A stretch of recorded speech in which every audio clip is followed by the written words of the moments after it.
Hello दोस्तों, विश्व किरण में आपका फिर से स्वागत है। सवाल है, सीता हरण के लिए जिम्मेदार कौन है, रावण या सीता जी? रावण इसलिए क्योंकि उसने छल किया, सीता जी इसलिए क्योंकि वो छल में फंसती चली गई। देखिए, रावण ने छल किया, नो डाउट, जब मारीच जो कि हिरण के रूप में था, फांसी दे! फांसी दे!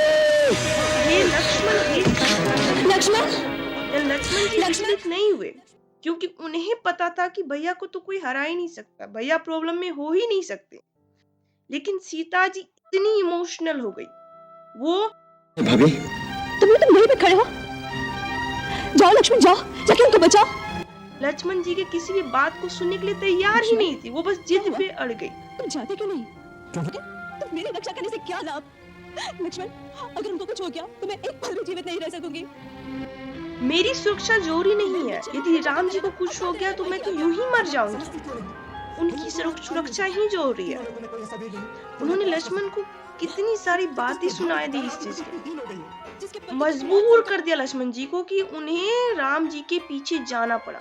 हालांकि लक्ष्मण जी ने लक्ष्मण रेखा खींच दी, कहा कि आप इसे पार नहीं करोगे, आप इसके अंदर सुरक्षित हो। फिर क्या हुआ? रावण का दूसरा चाल। फिर वो साधु की वेश धारण करके कुटिया में आया, भिक्षाम देही बोला, सीता जी को भिक्षा देने के लिए मजबूर कर दिया। सीता जी भी भिक्षा देने के लिए गई, लेकिन वो चाहती थी कि मैं लक्ष्मण रेखा के इधर से ही भिक्षा दूं। बट फिर अगेन वही आप देते इमोशन हैं और वही इमोशनल। स्वर्ण मृग अपने तीखे सिंगों द्वारा तुम्हारे पति को। नहीं नहीं, अब मुझे श्राप मत दीजिए, मैं वहीं आती हूँ। आप मेरे पति को श्राप सीता मत जी दीजिए।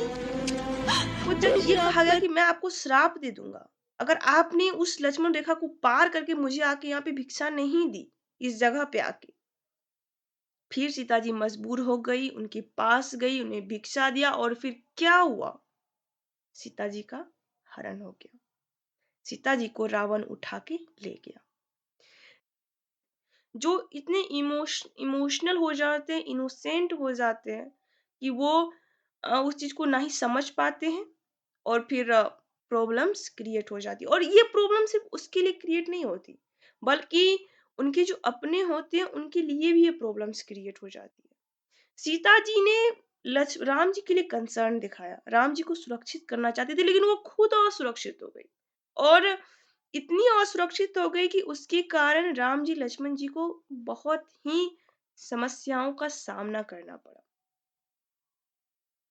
हम जब भी भारतीय लोगों की बात करते हैं, स्पेशली महिलाओं की बात करते हैं, तो उसके इमोशंस, उसके त्याग, उसके बलिदान, उसके इन चीजों को बहुत ही फोकस किया जाता है। एक पति के रक्षा के लिए महिलाओं का त्याग बहुत ही इम्पोर्टेंट माना जाता है।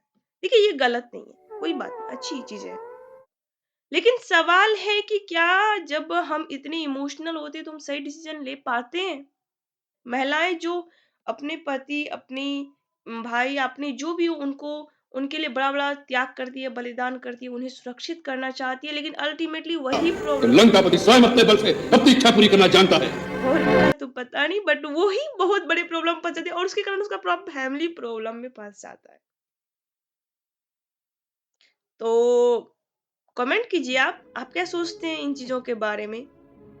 हमें इमोशनल कहाँ तक होना चाहिए, किस हद तक होना चाहिए?